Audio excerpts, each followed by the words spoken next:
नमस्कार प्यारे साथियों, स्वागत है आप सभी का हमारे YouTube channel Manish IAS PCS अड्डा पर। और आज का जो टॉपिक है, महत्वपूर्ण टॉपिक लेकर आए हैं आपके लिए।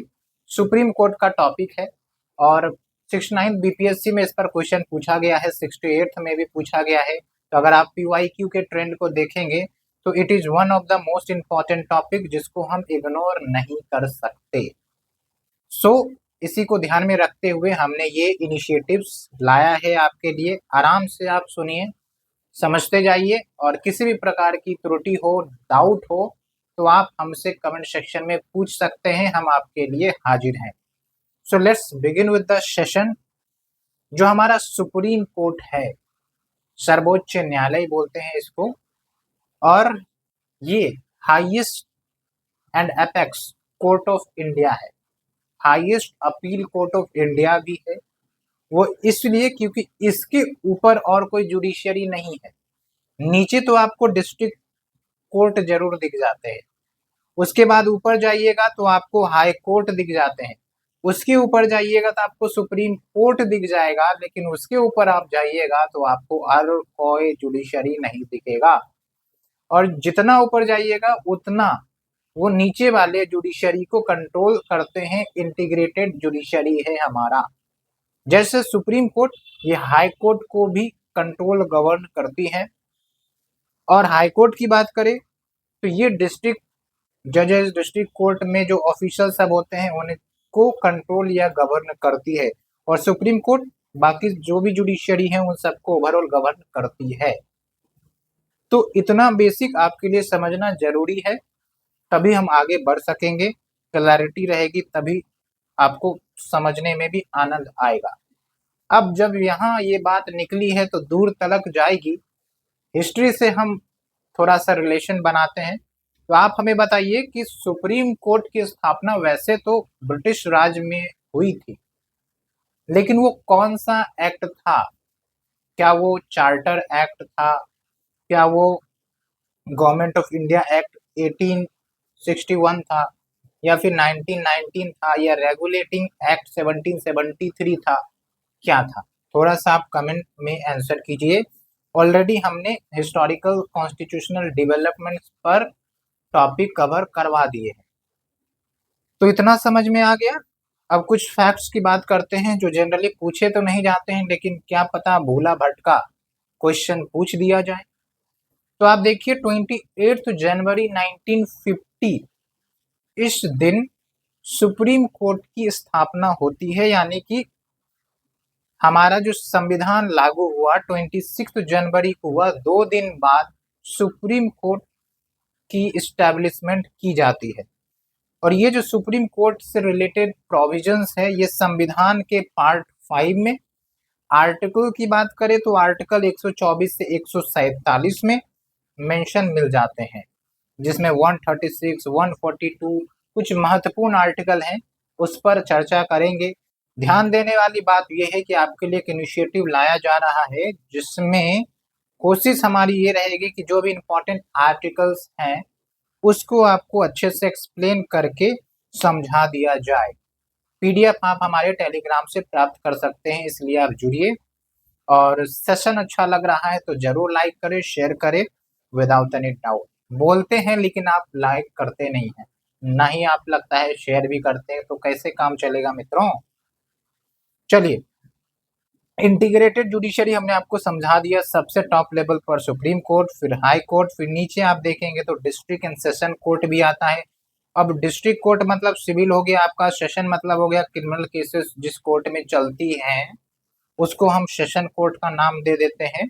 ये कुछ बेसिक फ्रेमवर्क या स्ट्रक्चर है हमारे देश में जुडिशरी का। ओके, अब आप देखिए, जब हम बात करते हैं कुछ बेसिक फन फैक्ट्स की, तो फिलहाल जो हमारे सुप्रीम कोर्ट में करंट स्ट्रेंथ है, जजेस की संख्या है 34 है।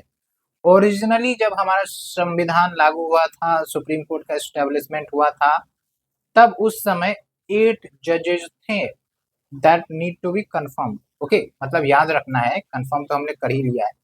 अब ये देखिए 34 जजेज में एक तो आपके CJI होते हैं, चीफ जस्टिस ऑफ इंडिया, फिलहाल कौन है हमारे सीजेआई, केमे नंबर के सीजेआई हैं। थोड़ा सा इस पर आप प्रकाश जरूर डालें, टॉर्च वाला प्रकाश नहीं, ज्ञान वाला प्रकाश। ओके, उसके बाद देखिए 1 सीजेआई हो गए, फिर 33 अदर जजेज, कुल मिलाकर 34 है। अब एक सवाल जो यहाँ पर बनता है कि भाई जजेज की संख्या जो बढ़ाई गई या फिर लेट से भविष्य में घटा भी जा सकती है, तो कौन कर सकता है? ये अधिकार किसको मिला है? प्रेसिडेंट को मिला है या फिर किसी अन्य को मिला है? तो ये अधिकार पार्लियामेंट को मिला है। पार्लियामेंट प्लस माइनस कर सकती है स्ट्रेंथ ऑफ जजेज इन द सुप्रीम कोर्ट, वो भी ऑर्डिनरी लॉ पास करके। इसके लिए संवैधानिक संशोधन नहीं करना पड़ेगा, ठीक है, ऑर्डिनरी लॉ पास करके। Okay, and that should be remembered perfectly. अब चलते हैं कि जजेज का अपॉइंटमेंट होता है, कैसे होता है। ध्यान रखेंगे, चाहे चीफ जस्टिस ऑफ इंडिया हो, चाहे आपके सुप्रीम कोर्ट के जज हो या फिर हाई कोर्ट के जज हो, जो अपॉइंटमेंट किया जाता है वो प्रेसिडेंट के द्वारा किया जाता है। लेकिन क्या प्रेसिडेंट अपने मनमाने तरीके से अपॉइंटमेंट कर सकते हैं क्या? नहीं। एक समय था जब अपॉइंटमेंट जो सुप्रीम कोर्ट के जजेज हुआ करते थे, इनके अपॉइंटमेंट प्रेसिडेंट करते थे, लेकिन इस पर सुप्रीम कोर्ट की कोई राय, सुप्रीम कोर्ट के सीजेआई की राय कोई मायने नहीं रखती थी। लेकिन हुआ ये, खासकर सेकंड जज केस के बाद, जो जजेज की अपॉइंटमेंट अभी भी प्रेसिडेंट ही करते हैं। लेकिन अब क्या होता है कि जो सुप्रीम कोर्ट का एक कलीजियम सिस्टम है, जिसमें सीजेआई होते हैं और अन्य सीनियर मोस्ट जज होते हैं, वो बेसिकली अपना सजेशन प्रेसिडेंट को देते हैं और ये सजेशन प्रेसिडेंट को मानना पड़ता है। इट्स लाइक कंकरेंस, मानना पड़ेगा। कंसल्टेशन मीनिंग कंकरेंस आज के समय में सेकंड जज केस के बाद, ठीक है। तो अपॉइंटमेंट ऑफ हाईकोर्ट जजेस में संविधान में बस यही लिखा हुआ था कि भाई प्रेसिडेंट करेंगे और करते वक्त कंसल्टेशन किया जाएगा सीजीआई का, अदर जजेस की बात कर रहे हैं। लेकिन बाद में सुप्रीम कोर्ट ने ये जो कंसल्टेशन शब्द है ना, इसको एलोबोरेट किया। मकसद क्या था? Separation of judiciary from executive. पहले क्या होता था कि भाई प्रेसिडेंट अपॉइंट कर रहे हैं और प्रेसिडेंट भी अपने मन से नहीं, बल्कि जो आपके काउंसिल ऑफ मिनिस्टर थे, ठीक है, उनके द्वारा सजेशन दिया जाता था, प्रेसिडेंट उनको अपॉइंट करते थे। बस सलाह ले लिया जाता था सीजेआई से। लेकिन जुडिशरी को लगा कि नहीं भाई, ये तो भाई संविधान में जो बोला गया है separation of judiciary from executive, तो यहाँ पर तो कहीं ना कहीं गैप है। तो इसको खत्म करने के लिए ये जो कंसल्टेशन वाला नियम है ना, सुप्रीम कोर्ट ने डिवाइस किया, इनोवेट किया। ओके, थोड़ा सा हम और डिटेल में जाएंगे, चिंता ना करें। तो जजेस के बारे में हम बताने लग गए थे, हालांकि सीजेआई के बारे में हमने आपको बताया नहीं। जो चीफ जस्टिस ऑफ इंडिया है वो भी प्रेसिडेंट के द्वारा अपॉइंट किए जाते हैं। लेकिन यहाँ पर खास बात यह है कि जो सीनियर मोस्ट जज होंगे सुप्रीम कोर्ट के, वो सीजेआई के रूप में चुने जाएंगे, सीजेआई के रूप में चुने जाएंगे। और ये आपका सेकंड जज केस में फैसला आया सुप्रीम कोर्ट की तरफ से। पहले क्या होता था कि मतलब जो एग्जीक्यूटिव जिनको सजेशन दे रहा है प्रेसिडेंट जो है, उन्हें अपॉइंट कर देते थे, चाहे सीनियर हो या फिर जूनियर हो। क्योंकि अब जुडिशियरी में भी एग्जीक्यूटिव का इन्फ्लुएंस रहेगा, तो एग्जीक्यूटिव हो सकता है कि जुडिशियरी से अपनी बात मनवा सकता है, कोई फैसला, कोई केस अपने पक्ष में करवा सकता है। तो इंटरफेरेंस वाला फेनोमेना दिखता था। लेकिन यहाँ पर सुप्रीम कोर्ट ने संज्ञान लिया सेकेंड जज केस, थर्ड जज केस के बाद आप देखेंगे कि जो कंसल्टेशन वाली बात है वो आपका कंपल्सन हो गया। और यहाँ पर फिर एक नियम सेकेंड जज केस में जोड़ दिया गया स्पेसिफिकली फॉर द सीजेआई कि जो सीनियर मोस्ट जज होंगे सुप्रीम कोर्ट के, वही सीजेआई बनेंगे, चीफ जस्टिस ऑफ इंडिया बनेंगे। तो इतना बात क्लियर है। बाकी अन्य जजेस के बारे में मैंने आपको बताया, by president after compulsory consultation with the CJI. अब यहाँ पर देखिए जो कंट्रोवर्सी चला था कंसल्टेशन वाला, फर्स्ट जज केस, सेकंड जज केस, थर्ड जज केस, तो जो फर्स्ट जज केस है वो आपका 1981 में आया था। इसमें जब मुद्दा आया था कि भाई कंसल्टेशन का मतलब क्या, कंसल्टेशन मतलब सुप्रीम कोर्ट ने इस फैसले में सुनाया था कि बस प्रेसिडेंट जो है जब अपॉइंट करेंगे जजेज को तो सीजेआई का राय ले लिया जाएगा, ओपिनियन ले लिया जाएगा, लेकिन वो ओपिनियन जो सीजेआई देंगे वो कंपलसरी नहीं है कि प्रेसिडेंट को मानना ही है। तो ये था, है ना। तो consultation does not mean concurrence and बस एक्सचेंज ऑफ व्यू, कि हाँ अपॉइंट करते वक्त बस पूछताछ कर लिए, जानकारी ले ली, ऐसा कुछ था। उसके बाद देखिए जो सेकेंड जज केस आया हमारा 1993 में, ईयर याद रखेंगे, बीपीएससी ने पूछा है। तो जो कंसल्टेशन है इसको बोल दिया गया नहीं, कनकरेंस होगा। मतलब जो जजेस की अपॉइंटमेंट होगी और जो रिकमेंडेशन दिए जाएंगे, एक तो CGI plus two senior most colleague, उनसे मिलकर पूछकर राय विचार लेकर वो बोलेंगे कि भाई इन्हें अपॉइंट करिए, तो प्रेसिडेंट फिर उन्हें ही कंपल्सरीली अपॉइंट करेंगे एज द जजेस ऑफ द सुप्रीम कोर्ट। ठीक है, तो आप देख सकते हैं advice of the CGI binding on the president, जो एडवाइस सीजीआई देंगे वो प्रेसिडेंट पर बाध्य होगा। तो आप समझ रहे हैं कि कैसे चेंज हो गया, एक प्रकार से इन्वर्स हो गया। पहले एग्जीक्यूटिव का इन्फ्लुएंस चलता था अपॉइंटमेंट ऑफ जजेस, इस केस के बाद उल्टा हो गया, मतलब जुडिशियरी का डोमिनेंस चलने लगा over the appointment of the जजेस। उसके बाद देखिए थर्ड जज केस आया 1998 में। यहाँ पर थोड़ा सा जो कंसल्टेशन के प्रोसेस उसको और ज्यादा वाइड किया गया, और जो कलीजियम था, कलीजियम का मतलब ऐसा समझिए ग्रुप ऑफ जजेस, एक तो सीजेआई होंगे और सीनियर मोस्ट अन्य जजेज होंगे, ठीक है, वो होता है कलीजियम।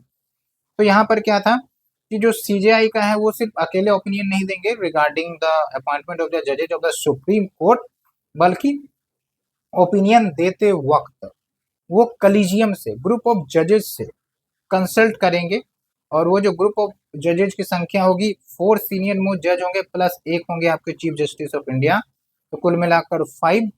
एंड अगर इस कलीजियम में 2 जज भी एडवर्स ओपिनियन दे देते हैं उस कैंडिडेट के प्रति, तो उस व्यक्ति को गवर्नमेंट या प्रेसिडेंट के पास रिकमेंडेशन नहीं दिया जाएगा as a appointment to the supreme court जज। ओके, इतना ध्यान रखना है आपको।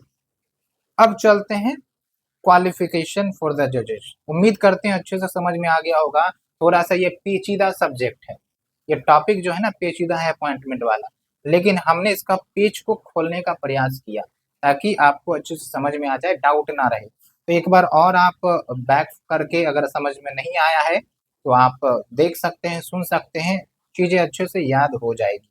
ठीक है, और आज भी देखते हैं अभी जो अपॉइंटमेंट होते हैं जजेस सुप्रीम कोर्ट के जजेज के, वो कहीं ना कहीं कलीजियम रिकमेंड करते हैं और फिर प्रेसिडेंट उन्हें अपॉइंट करते हैं। तब तो आप देखते हैं कि बहुत सारे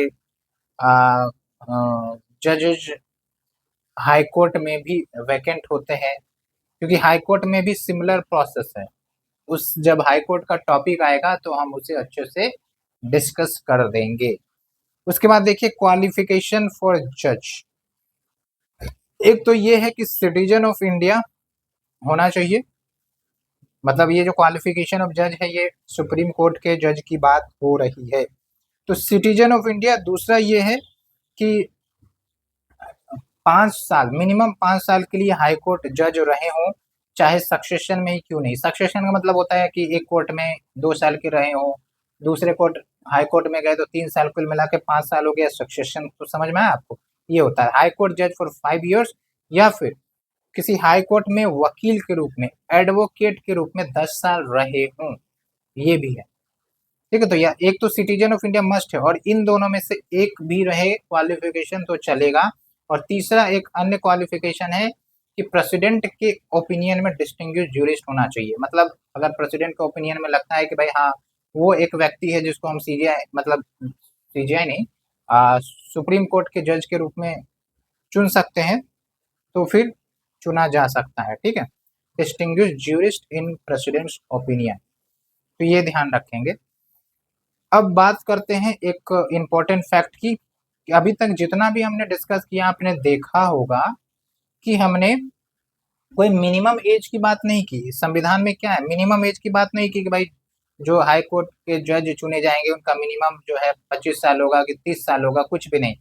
वैसे आप बीपीएससी का फॉर्म भरते हैं, यूपीएससी का फॉर्म भरते हैं, तो मिनिमम एज और मैक्सिमम एज लिमिट दिया रहता है, ठीक है। तो यहाँ पर आपका मिनिमम एज जजेस के लिए नहीं दिया गया है। और साथ के साथ ये भी ध्यान रखें कि कोई टर्म की भी बात नहीं की गई है कि एक बार अपॉइंट हो गए तो कितने साल के लिए, 3 साल के लिए या 2 साल के लिए या 4 साल के लिए, ऐसा कोई टर्म की भी बात नहीं की गई है। जैसे हम गवर्नर या प्रेसिडेंट के टर्म बात करते हैं ना, यहाँ पर कोई टर्म्स की टेन्यूर की बात नहीं की गई है। तो फिर भाई कब तक ये टिके रहेंगे अपने पोजीशन पर जज के रूप में? तो बस एक बात कही गई है कि 65 ईयर्स ऑफ एज, यानी कि holds office until he or she attains 65 years of age maximum। Okay, अब देखिए जो ओथ एंड अफर्मेशन है, शपथ ग्रहण इनका भी होता है, काफी इंपॉर्टेंट कॉन्स्टिट्यूशनल पोस्ट है सुप्रीम कोर्ट का। तो जो शपथ ग्रहण होता है बिफोर प्रेसिडेंट, सामने मतलब प्रेसिडेंट के सामने शपथ लिया जाता है जजेस का।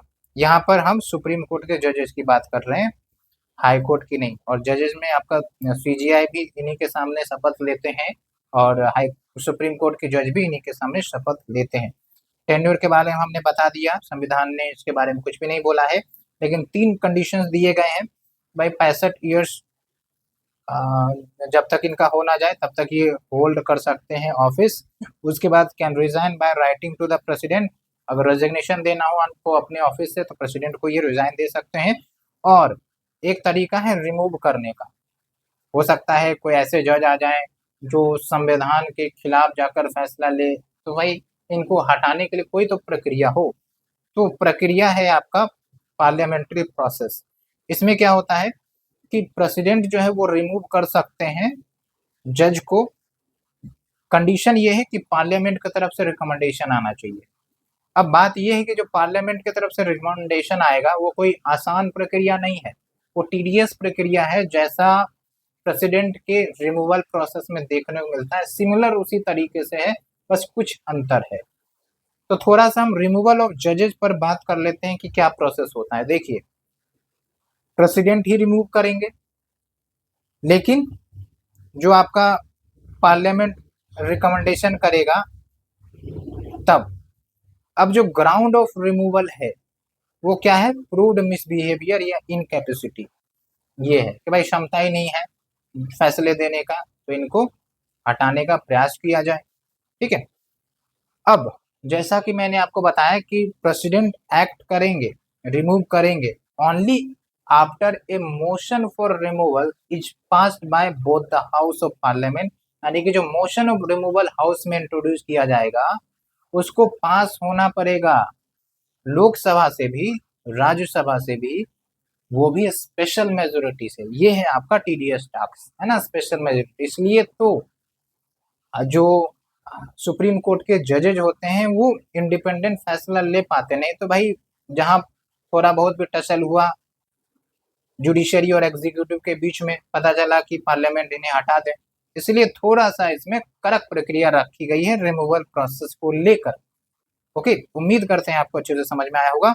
अब डिटेल में थोड़ा सा प्रोसेस की चर्चा कर लेते हैं। देखिए, जो रिमूवल मोशन है वो लोकसभा में भी पेश किया जा सकता है, राज्यसभा में पेश किया जा सकता है, स्टेट लेजिस्लेचर में तो किया ही नहीं जा सकता।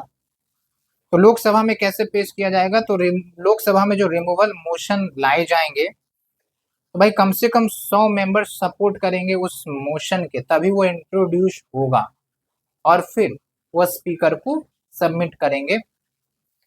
राज्यसभा की बात क्या है कि 50 के जगह पर 50 मेंबर्स का सपोर्ट चाहिए और फिर वो चेयरमैन को सबमिट कर देंगे।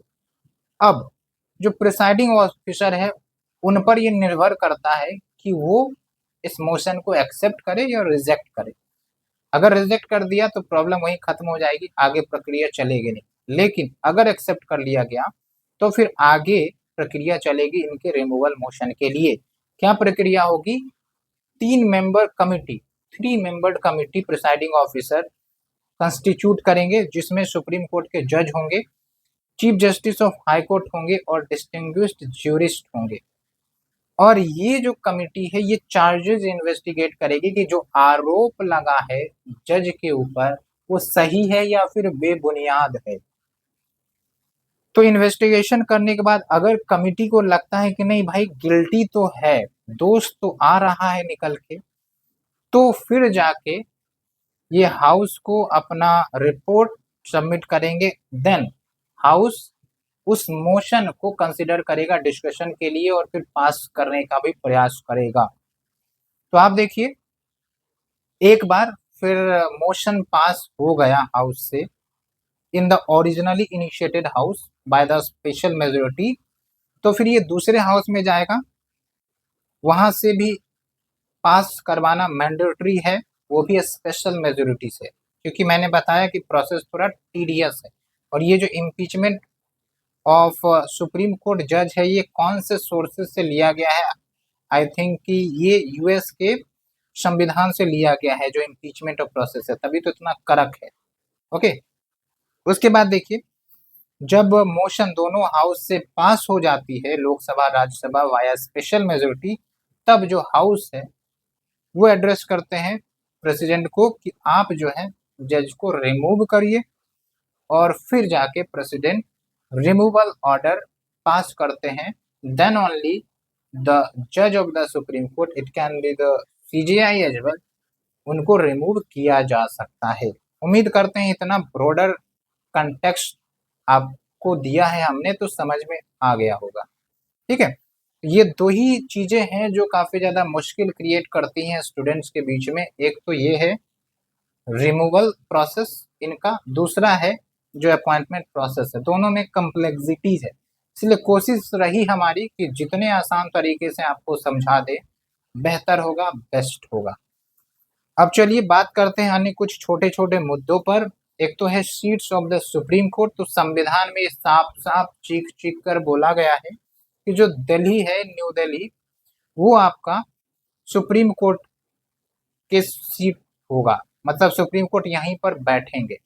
लेकिन एक इंपॉर्टेंट प्रोविजन भी ऐड किया गया है इसमें कि जो सीजेआई है, चीफ जस्टिस ऑफ इंडिया, उनको ऑथोराइज दिया जाता है, परमिशन दिया जाता है कि अगर वो चाहें तो किसी दूसरे जगह पर अदर देन दिल्ली, हो सकता है वो पटना हो जाए, हो सकता है वो बैंगलोर हो जाए, सीजीआई को वो ऑथोराइज करते हैं संविधान कि दूसरे जगह पर भी अपना सीट जो है रख सकते हैं, बट प्रीवियस कंसेंट प्रेसिडेंट का जरूरी होगा, मैंडेटरी होगा। Okay, so that's the point, I hope you got understood. अब चलते हैं अन्य जजेस जो सुप्रीम कोर्ट के अंतर्गत अपॉइंट किए जाते हैं, क्या होता है, क्या कंडीशन होता है। एक तो है acting chief justice of India, नाम से ही पता चल रहा है एक्टिंग, मतलब जो आपके चीफ जस्टिस ऑफ इंडिया है, लेट्स से कि वो टेम्पोररी पीरियड के लिए एब्सेंट हैं, या फिर उनकी जो ऑफिस है वैकेंट हो गई है, या फिर अपनी ड्यूटीज परफॉर्म नहीं कर पा रहे हैं, तो ऐसे में ये तो नहीं होगा ना कि भाई केस की सुनवाई नहीं होगी क्योंकि सीजीआई नहीं है। तो ऐसे केस में acting chief justice of India को अपॉइंट किया जाता है, किसके द्वारा? प्रेसिडेंट के द्वारा। ठीक है, और किन्हें अपॉइंट किया जा सकता है एक्टिंग चीफ जस्टिस? तो जो आपके सुप्रीम कोर्ट के जज हैं उनमें से ही चुन लिया जाता है प्रेसिडेंट की तरफ से। और एक बार जब सीजीआई का मान के चलिए कि तबीयत ठीक हो गया या फिर वैकेंट ऑफिस था वो आ गई, मतलब नए सीजीआई आ गए, तब फिर अपने वो रिप्लेस कर देंगे। ओके, उसके बाद है एडहॉक जज। एडहॉक जज की जरूरत सुप्रीम कोर्ट में इसलिए पड़ती है क्योंकि कभी कभी जो केसेस सुने जाएंगे उसके लिए जो मिनिमम कोरम है, जो मिनिमम नंबर ऑफ जजेस की रिक्वायरमेंट है, वही नहीं अवेलेबल होती है सुप्रीम कोर्ट में। तो ऐसे में जजेस को लाने की जरूरत, मान के चलिए कि बहुत सारे जजेस की सीट्स वैकेंट है, तो ऐसे में क्या करे, केस बंद तो नहीं हो जाएगा, केस की तो सुनवाई होना है। तो ऐसे में एडहॉक जजेस की जरूरत पड़ सकती है, और अपॉइंटमेंट एडहॉक जजेस के सीजेआई ही करते हैं। But after consulting with the chief justice of the concerned high court. और उसमें भी क्या है कि prior consent of the president होना जरूरी है। तो आप देखिए कि जो भी अपॉइंटमेंट सीजीआई कर रहे हैं वहां पर प्रियर कंसेंट प्रेसिडेंट का जरूरी है, इस बात को ध्यान रखना। ये कॉमन पॉइंट है लेकिन कभी कभी आप भूल सकते हैं। अब कौन एडहॉक जज के रूप में अपॉइंट किए जा सकते हैं? तो हाई कोर्ट के जज जो क्वालिफाइड है, जो एलिजिबल है फॉर अपॉइंटमेंट एज ए जज ऑफ सुप्रीम कोर्ट, वो, क्योंकि जो क्वालिफाई नहीं होंगे तो वो फिर तो पोस्ट इनवैलिड हो जाएगा ना। इसलिए कौन से सिचुएशन में कोरम नहीं है परमानेंट जजेज की, तो केसेस सुने नहीं जाएंगे, सेशन नहीं हो पाएगा तब के केस में, ठीक है। उसके बाद देखिए, जब ये सुप्रीम कोर्ट के जज के रूप में अपॉइंट हो जाते हैं एडहॉक जज, तो आप समझिए कि he enjoys all the jurisdiction powers privilege of the जज ऑफ सुप्रीम कोर्ट, ये भी ध्यान रखिए। उसके बाद रिटायर्ड जजेस के बारे में क्या ओपिनियन है? तो CGI chief justice of India यहाँ पर भी आ रहे हैं, वो रिक्वेस्ट कर सकते हैं किसी रिटायर्ड जज से, सुप्रीम कोर्ट के रिटायर्ड जज हो सकते हैं, हाई कोर्ट के रिटायर्ड जज हो सकते हैं विथ ड्यूली क्वालिफाइड, कि आप जो है सुप्रीम कोर्ट के जज के रूप में एक्ट करिए टेम्पोररी पीरियड के लिए, और अपॉइंटमेंट जो किया जाएगा उसमें भी आप देखेंगे कि प्रीवियस कंसेंट ऑफ प्रेसिडेंट जरूरी है। तो सीजीआई जहां पर भी अपॉइंटमेंट कर रहे हैं वहां पर प्रीवियस कंसेंट जरूरी है, चाहे रिटायर्ड जज के केस में हो, एडहॉक जज के केस में हो। ओके, और याद रखना है आपको, एक्टिंग चीफ जस्टिस में जो अपॉइंटमेंट किए जाते हैं प्रेसिडेंट करते हैं। अब बात करते हैं सैलरी एंड अलाउंसेस की। तो सैलरी एंड अलाउंसेस यहाँ पर प्रेसिडेंट नहीं, पार्लियामेंट डिसाइड करते हैं। ओके, और ये चार्ज होता है कंसोलिडेटेड फंड ऑफ इंडिया से, मतलब सीएफआई से दिया जाता है। और ध्यान देने वाली बात यह है कि सी चार्ज ऑन एक्सपेंडिचर का मतलब होता है कि भैया इस पर वोटिंग की जरूरत नहीं होगी कि भाई इंतजार कर रहे हैं, बिल आ रहे हैं और वोटिंग हो रही है तब जाके सैलरी मिलेगी, ऐसा नहीं, तब तो अटका ही रह जाएगा मामला। तो charge on expenditure which do not require voting. Okay, उसके बाद देखिए जो सर्विस कंडीशंस है can not be change to their disadvantage except during financial emergency. ये तो बात लाजमी है, नहीं तो पता चला कि भाई एग्जीक्यूटिव जुडिशरी को मॉनेटरी लेवल पर कंट्रोल करने का प्रयास कर सकती है, उनके फैसिलिटीज को नीचे गिराकर पैसे सैलरी को कम करके। ओके, ये बात है। उसके बाद है कोर्ट प्रोसीजर, कैसे आपका कुछ मैटर डील होता है। तो आप देखिए, कोई अगर कॉन्स्टिट्यूशनल केस आता है जिस पर संवैधानिक क्लैरिफिकेशन चाहिए, या फिर आप देखिए प्रेसिडेंशियल रेफरेंस, आर्टिकल 143 के तहत प्रेसिडेंट जो है वो सुप्रीम कोर्ट से अपना ओपिनियन मान सकते हैं, ठीक है, ये ध्यान रखना है, इसी को कहते हैं प्रेसिडेंशियल रेफरेंस। तो अगर ये दो मैटर है तो मिनिमम 5 जज बेंच इस पर सुनवाई करेंगे, मिनिमम। ये 7 भी हो सकता है, 9 भी हो सकता है, जनरली ये ओड बेंच होते हैं। क्यों? क्योंकि भाई अगर 6 जजेज का बेंच है तो 3 ने प्लस दे दिया, 3 ने अगेंस्ट में दे दिया, तब तो भाई मैटर की सुनवाई ही नहीं हो पाएगी, इसलिए आपका ये ऑड रखा जाता है। उसके बाद देखिए, जो कानून जब फैसले डिक्लेयर कर दिए जाते हैं सुप्रीम कोर्ट की तरफ से, वो बाइंडिंग होता है on all courts with in the Indian territory, और फिर जो गवर्नमेंट होते हैं उसे भी मानने पड़ते हैं। जैसे आप देखिए कि सुप्रीम कोर्ट ने बहुत सारे डिसीजंस को वॉइड डिक्लेयर किया तो मानना पड़ा। जैसे आपका एनजेसी था, national judicial appointment committee, supreme court ने बोला राय भाई ये जो है जुडिशरी के इंडिपेंडेंस के अगेंस्ट है, उसको हटाओ, तो हटाया गया, गवर्नमेंट को मानना पड़ा, है ना। साथ के साथ कोर्ट का अगर कोई अवहेलना करता है, कंटेम्प्ट करता है, तो उसको पनिश करने का भी पावर सुप्रीम कोर्ट को है, हाई कोर्ट को भी है। अब आते हैं अनदर की पॉइंट्स पर, वो है आपका सुप्रीम कोर्ट का जुरिडिक्शन कहाँ कहाँ तक फैला हुआ है। तो एक तो ये कि भाई सुप्रीम कोर्ट का जुरिडिक्शन है ऑल ओवर इंडिया में फैला हुआ है, क्योंकि ये एपेक्स कोर्ट है, इनका जो फैसला होता है ऑल ओवर इंडिया में मानी जाती है। इनके जो केसेस होते हैं वो रेफरेंस के रूप में हाई कोर्ट में भी यूज किए जाते हैं। ओके, तो इनके जुरिडिक्शन को वेरियस टाइप्स में क्लासिफाई किया गया है। एक तो है आपका एक्सक्लूसिव ओरिजिनल। एक्सक्लूसिव ओरिजिनल का मतलब ये हुआ कि भाई जो केसेस है ना वो एक्सक्लूसिवली सुप्रीम कोर्ट में ही सुने जाएंगे और किसी कोर्ट में नहीं। तो इसमें कौन केसेस आ जाते हैं? फेडरल डिस्प्यूट, यानी दो स्टेट के बीच डिस्प्यूट हो गया, दो या दो से ज्यादा स्टेट के बीच डिस्प्यूट हो गया, या फिर स्टेट और सेंट्रल गवर्नमेंट के बीच डिस्प्यूट हो गया। तो ये सब जो मामले हैं ये सुप्रीम कोर्ट हैंडल करते हैं और आप सुनते रहते हैं कि न्यूज में। जैसे आपका जो कास्ट सेंसस वाला बिहार में मुद्दा कहाँ गया? सुप्रीम कोर्ट में गया, अल्टीमेटली सुप्रीम कोर्ट ने सुना ना। तो ये बात है। और अगर एक स्टेट का मामला है तो फिर तो हाई कोर्ट भी सुन सकते हैं, इसमें कोई दिक्कत नहीं है। लेकिन अगर दो स्टेट का मामला है तो कंपलसरी है कि वो कहाँ जाएगा? सुप्रीम कोर्ट के पास जाएगा। हालांकि स्टेट के मामले में भी अपील सुप्रीम कोर्ट में जा सकती है, इसमें भी कोई दिक्कत नहीं है। फिर देखिए, इलेक्शन डिस्प्यूट्स की बात करें तो इलेक्शन डिस्प्यूट्स का मामला अगर प्रेसिडेंट और वाइस प्रेसिडेंट के इलेक्शन को लेकर है तो सुप्रीम कोर्ट ही सुनवाई करेंगे। ओके, यहाँ पर आपका हाई कोर्ट का रोल नहीं है। उसके बाद है रिट जुरिडिक्शन। इसको हम फंडामेंटल राइट्स के टॉपिक में अच्छे से डिस्कस करेंगे, इसकी आप चिंता ना करें, और यहाँ से क्वेश्चन आता है। उसके बाद है एपीलिएट जुरिडिक्शन। एपीलिएट मतलब अपील करने की जुरिडिक्शन। जैसे हाई कोर्ट ने कोई जजमेंट दिया, अब बिहार सरकार को नहीं पसंद आया, उसने सुप्रीम कोर्ट में अपील कर दिया। हमारे कोई केस हाई कोर्ट में चल रहे थे, हाई कोर्ट ने फैसला दिया, हमें उनके फैसले से सहमति नहीं हुई, हमने सुप्रीम कोर्ट में अपील कर दिया, वो है आपका एपीलिएट जुरिडिक्शन।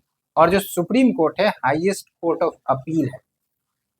कॉन्स्टिट्यूशनल मैटर में भी अपील किया जा सकता है, सिविल मैटर में भी, क्रिमिनल मैटर में भी, और एक स्पेशल लीव होता है, स्पेशल लीव पिटीशन, उसके बारे में भी हम देखेंगे। तो सबसे पहले कॉन्स्टिट्यूशनल मैटर में देखते हैं। तो देखिए, हाई कोर्ट को सर्टिफाई करना पड़ता है कि लेट्स से कि कोई केस है that involve substantial question of law, जहां पर संविधान का इंटरप्रिटेशन करना जरूरी है, तो उस केस को वो रेफर कर देंगे कि भाई आप सुप्रीम कोर्ट में अपील करिए।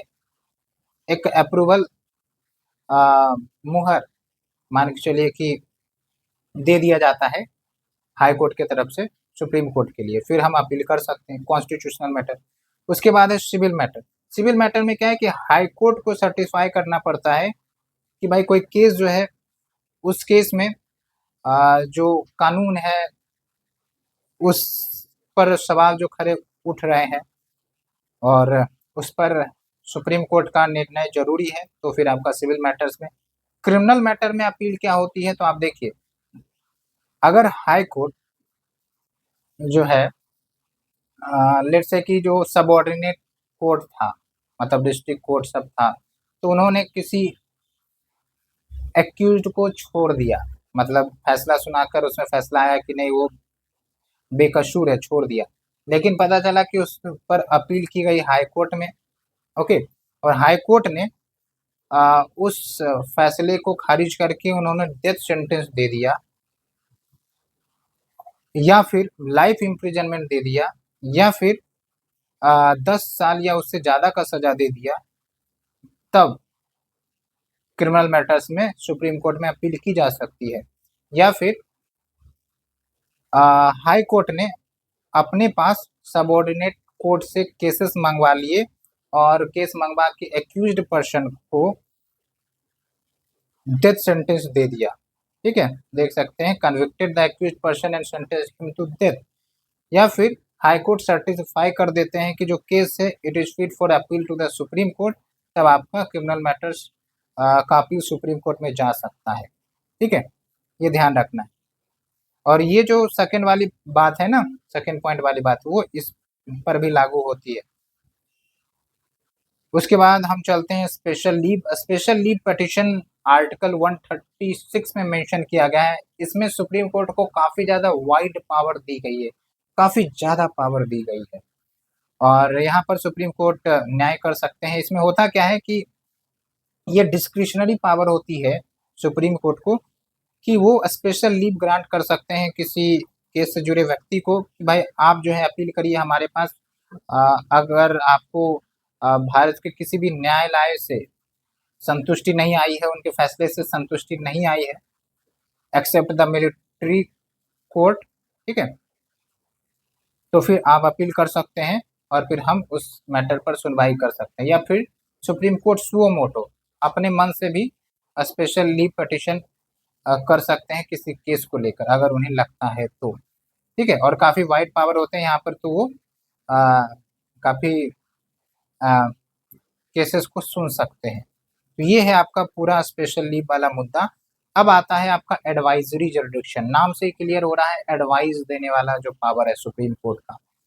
तो यहाँ पर आप देखेंगे कि प्रेसिडेंट, एक हमने आर्टिकल की चर्चा की थी कि प्रेसिडेंट चाहे तो फिर एडवाइस मांग सकते हैं सुप्रीम कोर्ट से। ठीक है, किस मुद्दे पर? On any question of law, किसी कानून को लेकर अगर इश्यू है या फिर कोई फैक्ट है पब्लिक इंपॉर्टेंस का, तो वहां पर प्रेसिडेंट जो है सुप्रीम कोर्ट से एडवाइस मांग सकते हैं। और यहाँ पर क्या है कि सुप्रीम कोर्ट एडवाइस दे भी सकते हैं या फिर रिजेक्ट भी कर सकते हैं।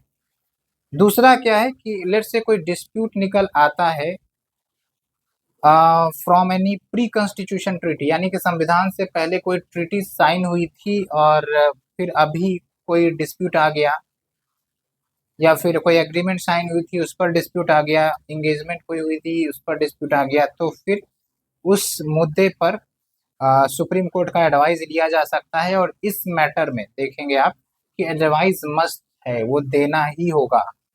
और जो एडवाइस दिए जाएंगे चाहे केस 1 चाहे केस 2 में, it doesn't bind president to accept it. वो एक्सेप्ट कर भी सकते हैं, नहीं भी कर सकते।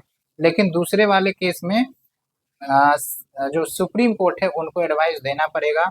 और एडवाइस कौन देंगे? तो 5 जज बेंच, मिनिमम 5 जज बेंच, वो 7 जज बेंच भी हो सकता है, कोई इश्यू नहीं है। अब चलते हैं अन्य पावर्स के बारे में। तो जो सुप्रीम कोर्ट है वो कोर्ट ऑफ रिकॉर्ड के रूप में भी है। कोर्ट ऑफ रिकॉर्ड मतलब जो उनके फैसले होते हैं वो रिकॉर्ड किए जाते हैं और उसको फर्दर रेफरेंस के रूप में अलग अलग केसेस में यूज किए जाते हैं। जैसे आप मान लीजिए केशव नंदा भारती केस है, तो आज तक यूज किया जाता है बेसिक स्ट्रक्चर वाला जो प्रिंसिपल है ना, तो वो यूज किए जाते हैं। उसी प्रकार से बहुत सारे ऐसे जजमेंट सुप्रीम कोर्ट के आए हैं जो समय दर समय सुप्रीम कोर्ट यूज करते रहते हैं अपने वेरियस केसेस में। उसके बाद देखिए जो जजमेंट्स है, प्रोसीडिंग्स है, सुप्रीम कोर्ट के कुछ ऑर्डर्स पास किए गए हैं वो रिकॉर्डेड हो एविडेंस के रूप में यूज होते हैं, लीगल रेफरेंस के यूज होते हैं इन द कंटेम्प्रेरी हियरिंग्स। उसके बाद आता है कि इनको पनिशमेंट करने का भी पावर है under the contempt of court. तो ये जो आप देख रहे हैं, एक तो सिविल कंटेम्प्ट हो सकता है, क्रिमिनल कंटेम्प्ट हो सकता है। जो आपका कंटेम्प्ट मतलब क्या है? अवहेलना, यानी कि जो सुप्रीम कोर्ट के ऑर्डर्स है, जजमेंट्स है, उनका लेट से कि पालन नहीं किया जाता है, उनके ऑर्डर्स को पालन नहीं किया जाता है, तो वो हो गया आपका अवहेलना। तो ऐसे केसेस में क्या है कि सुप्रीम कोर्ट पनिशमेंट दे सकते हैं। ठीक है, तो ऐसा नहीं है कि सिर्फ सुप्रीम कोर्ट अपनी अवहेलना के लिए, हाई कोर्ट की भी अवहेलना होती है, सबऑर्डिनेट कोर्ट या ट्रिब्यूनल्स की अवहेलना होती है, तब भी पनिशमेंट दिया जा सकता है। उसके बाद देखिए जो सिविल कंटेम्प्ट है, इसमें क्या होता है कि wilful disobedience to any judgment order, यानी कि जानबूझकर अवहेलना किया गया टू एनी जजमेंट ऑर्डर या writ which was issued by the court, तब आपका सिविल कंटेम्प्ट लागू होगा। उसके बाद क्रिमिनल कोर्ट के अंतर्गत क्या प्रोविजन है कि भाई कोई ऐसा मैटर पब्लिश किया जा रहा है या कोई ऐसा कार्य किया जा रहा है विच स्कैंडलाइजेज और louvers the authority of the court, तो ये आपका क्रिमिनल कोर्ट कहलाएगा। या फिर प्रेजराइज और interferes with the judicial proceedings, तो ये भी कंटेम्प्ट अंडर क्रिमिनल कहलाएगा। या फिर ऑब्स्ट्रक्ट्स और interferes the administration of justice, तो ये भी आपका क्रिमिनल कंटेम्प्ट के अंतर्गत आएगा। ठीक है, याद रखना है। और कंटेम्प्ट ऑफ कोर्ट संविधान में डिफाइन नहीं की गई है, ये भी ध्यान रखेंगे। कंटेम्प्ट ऑफ कोर्ट जो है उसके लिए पार्लियामेंट ने एक्ट पास किया है, उसमें ये सिविल कोर्ट और कंटेम्प्ट कोर्ट की बात कही गई है। तो इतना फैक्ट आपको याद रहना चाहिए। उसके बाद देखिए power of judicial review. Judicial review का मतलब ये होता है कि भाई एग्जीक्यूटिव ने, स्टेट गवर्नमेंट ने, यूनियन गवर्नमेंट ने कोई लॉ लाया, कोई एग्जीक्यूटिव एक्शन किया, कोई रेगुलेशंस लाया, लेकिन पता चला कि भाई वो संविधान के अनुसार नहीं है, संविधान के प्रिंसिपल पर खरा नहीं उतरता है, तो वैसे लॉ या एक्ट को कहीं ना कहीं वॉइड डिक्लेयर करना पड़ेगा ना।